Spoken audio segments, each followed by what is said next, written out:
sido la victoria.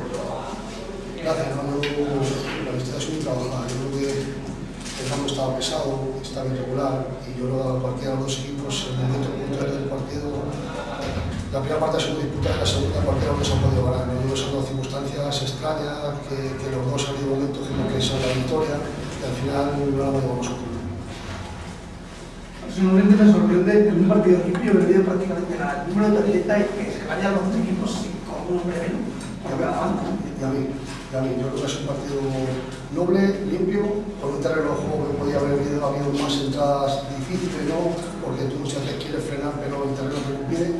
Y es verdad que yo creo que ha puesto el listo muy alto y luego bajarlo le ha puesto al trabajo, ¿no? Porque no se nos mata tanta tarjeta en un partido sin tanta entrada dura, yo creo que lo merece, ¿no? Dentro de la disputa de valores divididos, ¿no?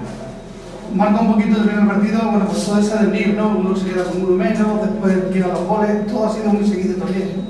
Yo creo que la clave ha sido el gol nuestro, ¿no? En el minuto 3 hacer un gol, cuando ha sido tan disputada la primera parte, te da esa tranquilidad que sabes que el rival tiene que ir a buscar el partido y luego se queda uno después, ¿no? Y nosotros pues somos un equipo que, bueno, que tenemos velocidad por banda y el tercer gol hemos aprovechado así, ¿no? Pero bueno, ya te digo que yo creo que ha habido 15 minutos en la primera y la segunda parte que hemos sido superiores. Luego, cuando se igualó el partido, se veía que Extremadura podía empatar, estaba chuchando bien, trataba bien el balón.